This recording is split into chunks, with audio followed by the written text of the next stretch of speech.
اهلا بيك يا صديقي الاهلاوي في حلقه جديده هنتكلم فيها عن مباراه الاهلي ومودرن سبورت واللي انتهت 3-1 لصالح النادي الاهلي. في مباراه الاهلي لعب فيها مباراه حلوه قوي قوي قوي، خاصه من الجانب الهجومي. الاهلي قدم مباراه فوق الممتاز. لعيبه الاهلي النهارده كانت نازله مركزه، كل واحد كان بيلعب في مكانه، كل واحد اثبت نفسه واثبت جدارته. وده ياكد لك احنا بنلعب كمان من غير بعض الصفقات الجديده زي بن شرقي. فده شيء مبشر جدا ويخلي ان في تفاؤل بان الفتره اللي جايه ان شاء الله هتكون فيها تنافس ما بين اللعيبه. كل لاعب دلوقتي بقى عارف ان هو في واحد مكانه، فلازم يقدم كل ما عنده عشان يقدر يحجز المكان بتاعه في النادي الاهلي. اداء النهارده كان فوق الممتاز للجانب الهجومي. الجانب الهجومي كان احسن من الجانب الدفاعي. الجانب الدفاعي كان فيه بعض الملاحظات عليه طول المباراه، لكن الجانب الهجومي كان ممتاز جدا، خاصه التفاهم اللي ما بين عاشور وجراديشيار ده كان ممتاز في المباراه دي. النهارده الاهلي قدم لنا مباراه حلوه. اي نعم الخصم ضعيف، بس احنا كنا حتى قدام الخصوم الضعيفه دي بنقدم اداء غريب، وحتى بيكون في بتلاقي بعض اللعيبه كده مش في المود بتاعها. لكن الحمد لله النهارده كل واحد اثبت نفسه، كل واحد قدم احسن ما عنده. جريديشار يسجل للمباراه الثانيه على التوالي، ده شيء مبشر جدا جدا جدا. مع عوده ان شاء الله وسام ابو علي من الاصابه بتاعته، هنشوف بقى ايه منافسه ما بين الاثنين ما بين بعض. حتى لو كان النهارده وسام كان موجود، كان مثلا كان يلعب هو اساسي وينزل بداله جراديشار، او العكس جراديشار كان يلعب ويسجل فينزل مكانه عشان يريحه وسام. فده التنافس، ده فكره انك هيكون عندك في كل لاعب في كل مركز لاعب اكتر من لاعب، ده شيء ممتاز جدا. المباراه النهارده بدا الشوط الاول بتاعها في اول 10 دقائق كان الاداء يعني ايه، نوعا ما كان بطيء من الفريقين، ما كانش فيه خطوره بيشكلوها ناحيه الفريقين مع قصاد بعض على منطقه الجزاء. الا ان في الدقيقه 12 يفاجئنا جراديشار بهدف ولا اروع. هدف حلو قوي، تحرك كان ممتاز من جراديشار، تمريره من حسين الشحات جات له في منطقه الجزاء، استلم الكوره هوش مره، الثانيه الثالثه راح سدد الكوره على طول، تغلط جنش تدخل الهدف الاول. وده شيء حلو قوي قوي قوي للمهاجم ان هو يجيب هدف والتاني في اول وتاني مباراه ليه، بيديله ثقه. فكره ان انت تخلي المهاجم بتاعك اللي جاي اصلا دوري مصري وده في المنطقه العربيه، وهو جاي من مكان يعني مختلف تماما، فكره ان هو يخش على طول في المود كده، ده شيء مبشر جدا وحلو جدا. وده بيأكد ان الروح جوه غرفه ملابس الاهلي الحمد لله كويسه، وبيعرفوا يدخلوا اللعيبه الجديده في الفورمه ويدخلوهم على طول في الملعب. وده ظهر على جراديشار، والحمد لله الاهلي اتقدم في الدقيقه 12، وده سهل كتير قوي على لعيبه الاهلي بعد كده. لعيبه مودرن سبورت كانت بتلعب على قدها خالص النهارده، ما كانش في اي خطوره من لاعبي مودرن سبورت. تحس ان هم كانوا النهارده نازلين خايفين او مش خايفين، هم عارفين حجم الضغط اللي هيكون فيه هيتشكل عليه لعيبه الاهلي، هتشكله عليهم. وفعليا ده ظهر تماما بعد اول 10 دقائق من المباراه. بتيجي في الدقيقه 28 طبعا المخرج بتاع المباراه كان سرحان بيعد لنا كده لقطه غريبه، هوب نشوف هوب نرجع على طول البث المباشر، ده امام عاشور بيحتفل بالهدف الثاني. امام عاشور اللي بيقدم اداء ممتاز جدا مع النادي الاهلي. امام عاشور هو احسن لاعب موجود في النادي الاهلي الفتره الاخيره، والنهارده بيأكد على ده بأداء ممتاز جدا، خاصة في الهدف الأول اللي جابه. الهدف الثاني يا ربي، الهدف الثاني جابه بعد خطأ كبير جدا من دفاع مودرن سبورت. كانوا بيحاولوا انهم يطلعوا كوره يبنوا هجمه من منطقه الجزاء بعد ما جات لهم ضربه مرمى من جنش، الدفاع يمررها غلط، طبعا تتمرر على طول لامام عاشور من تمريره توصل له بسرعه على طول، امام عاشور يراوغ ويحطها الهدف الثاني للنادي الاهلي. بعد كده انت تقدر تقول ان الاهلي سيطر على المباراه. الاهلي خلاص عرف ان المباراه رايحه في اتجاه واحد، الاتجاه بتاع النادي الاهلي، وده خلى بعض اللعيبه تاخد اريحيه وتلعب احسن ما عندها، تقدم يلا كل واحد يثبت نفسه للجهاز الفني اللي بره والجماهير اللي كانت موجوده. وده خلانا نشوف اداء مختلف تماما حتى على الجانب الهجومي. الجانب الهجومي النهارده كان كل لاعب بيلعب بمزاج قوي، كان في تفاهم كبير ما بين اللعيبه وبين بعض، فده ريح الموضوع قوي. في نقطه نسيت اذكرها، بان الجون بتاع جراديشار التمرير اللي جات له لمسه حلوه قوي من الشحات. الشحات بدا يلعب السهل، الشحات بدا يساعد نفسه، مش هقول يساعد زمايله، بدا يساعد نفسه. شحات تمريرات شحات، انت لاعب كبير جدا، لما هتكون فايق فانت مكسب كبير قوي للنادي الاهلي. النهارده تمريره السهل، مرر كوره راحت لمهاجم بيعرف هو بيعمل ايه، على طول لمسه الثانيه جول، مش محتاجه.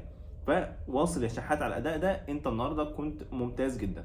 في نقطه بقى كانت في الشوط الاول كده، في لقطه حصلت من مصطفى العش. يعني مصطفى العب السهل، انت لاعب لسه جاي جديد النادي الاهلي وعاوز تاخد ثقه، بس العب السهل في البدايه كده. انت مركزك اصلا خطر، انت بتلعب في الدفاع، اي غلطه على طول هتكون بتشكل خطوره على المرمى. باص السهل، ما تطولش الكرة في رجلك قدام، انت لاعب مهاري وعندك الميزه دي. وكذا مره المحللين اتكلموا على فكره ان مصطفى العش بيمتلك مهارات شبيهه نوعا ما. هو طبعا مش هيكون زي محمد عبد المنعم، بس هو مهاري، لاعب مهاري بيعرف ياخد الكرة ويستلم ويمرر الكرة، وده ان شاء الله يظهر في المستقبل. بس في يعني ايه، العب السهل دلوقتي يا مصطفى عشان الثقه تجيلك واحده واحده، وبعد كده ان شاء الله امورك بتمشي وبتكون فوق الممتاز. في الدقيقه نفس ما اتكلمنا، في الدقيقه 38 بيجي لنا امام عاشور عشان يجيب الهدف الثالث للنادي الاهلي والهدف الثاني له في المباراه. امام عاشور للامانه جات له تمريره ممتازه. يعني امام عاشور لو كان ضيع الكره دي كنا ممكن نزعل قوي على التمريره دي. بوش رجله جراديشيار توصل متقشره لامام عاشور. جراديشيار يا جماعه للمره، شوف للمباراه الثانيه بيجيب جول وبيصنع جول ممتاز، مش اي صناعه، مش باص عادي، لا بوش رجله. وفعلا هو في الملخص اللي احنا كنا اتفرجنا عليه لادائه مع فرقته اللي فاتت، هو بيعرف يلعب قوي بوش رجله الخارجي. والنهارده اثبت ده، ويورينا كده حته من ايام ابو تريكه، ويعمل واحده بوش رجله تروح لامام عاشور. امام عاشور طبعا ما يضيعش فرصه ويجيب الهدف الثالث للنادي الاهلي، واللي هو بيعتبر قتل نادي مودرن سبورت ويوجه المباراه للنادي الاهلي. والجول ده هو خلى امام عاشور على صداره هداف الدوري المصري بالتساوي مع ناصر منسي مهاجم نادي الزمالك. امام عاشور انت لاعب ممتاز، ادائك رائع جدا جدا جدا جدا، بتقدم مستوى ممتاز. اثبت على ده وخد بالك من فكره توزيع الجهد بتاعك طول المباراه. ما تحرقش نفسك، خد بالك من الاصابات، ربنا يحميك ويحمي كل لعيبه النادي الاهلي يا رب من الاصابات. وتيجي في الدقيقه 42 مصطفى شوبير يقول انا كمان عاوز اخد من التورته، عايز اكل من التورته، ويتصدى الكوره وانفراد كامل ويطلع يتصدي ليه الكوره. لكن مصطفى بيعمل حركه حلوه قوي في تصدي، اللي هو بيفتح رجله وايده بوضع النجمه، وده معروف طبعا. اكتر واحد بيعمل الحركه دي هو مانويل نوير، ومصطفى بيقدم اللقطه دي، بيعملها في كذا، عملها في كذا مباراه قبل كده، والنهارده عملها. تصدى الكره بتاعت محمد هلال لاعب مودرن سبورت. بامانه ربنا يحميك يا ابني، انت حارس موهوب، ربنا يحميك يعني ايه من اي اصابه، وان شاء الله تفضل تكون احسن واحسن خلال الفتره اللي جايه. بينتهي الشوط الاول بنتيجه 3-0 للنادي الاهلي، وكده خلاص يعني يعتبر الموضوع كان محسوم للنادي الاهلي. ما كانتش يعني ايه، نادي مودرن ما كانش بيشكل اي خطوره على النادي الاهلي كان مسيطر على المباراه بالطول والعرض. كنا عارفين ان الشوط الثاني هيكون اسهل، والنادي الاهلي هيبدا يتراجع عشان يهدى شويه، والمخزون البدني بتاعه ما يخلصوش في المباراه دي، اللي احنا عندنا مباريات جايه كتير.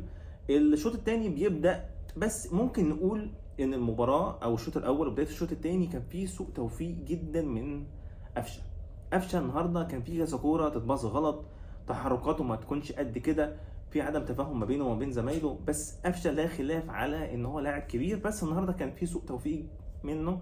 يعني معلش يا قفشه ما تزعلش، عادي بتحصل، ما فيش اي مشكله. اللي بعده كده هيزيدك في المباريات الجايه، محتاجينك اكتر خلال المباريات الجايه. سيبك من اللي حصل، المباراه وعدت خلاص، بحلوها بمرها عدت، ركز في اللي جاي وان شاء الله خير. الحاجه اللي محتاجين ناكد عليها بشكل عام في المباراه وفي الشوط الثاني بالاخص، التفاهم اللي بين امام عاشور وجراديشيار.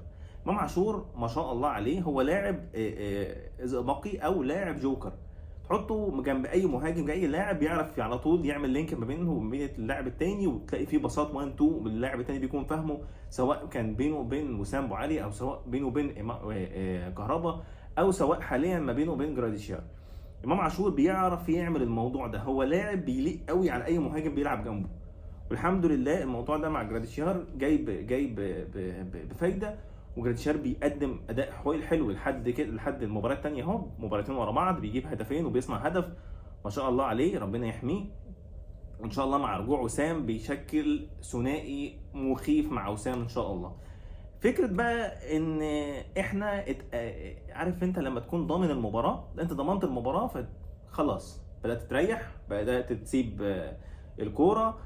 فتيجي في الدقيقه 74 برضه بنفس المشكله، الجبهه اليمين بتاعه النادي الاهلي من ناحيه محمد هاني ما يغطيش الكره صح، يترقص الكره تروح للمهاجمين بتوع نادي مودرن سبورت، ويجي الهدف الاول في مرمى مصطفى شوبير. كنت بتمنى النهارده ان هو يتوج مجهوده بان هو يخرج مباراه كلين شيت، بس سبحان الله في الدقيقه 74 الاهلي بيستقبل الهدف الاول، ويعني هو مش ما كانش هيأثر في المباراه، بس هي فكره انت كنت عاوز تطلع مصطفى شوبير كلين شيت، بس ما علينا خلاص، هي يعني نصيبه. ومصطفى شوبير قدم النهارده الفرصه اللي جت عليه صدها في الشوط الاول، الفرصه الثانيه مش غلطته خلاص، ودخلت في الهدف الاول لنادي مودرن سبورت.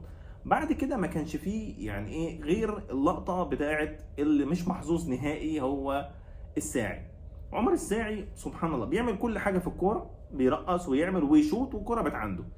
المباراه النهارده برضو في كوره جات له في منطقه الجزاء، لمها على يمينه وشاطها تروح في القايم اليمين وترجع، المدافع يحاول يشيلها يقوم خابطها تاني في القايم والعارضه وتطلع بره. انت مش محظوظ، بس عمر الساعي خامه نظيفه قوي قوي قوي.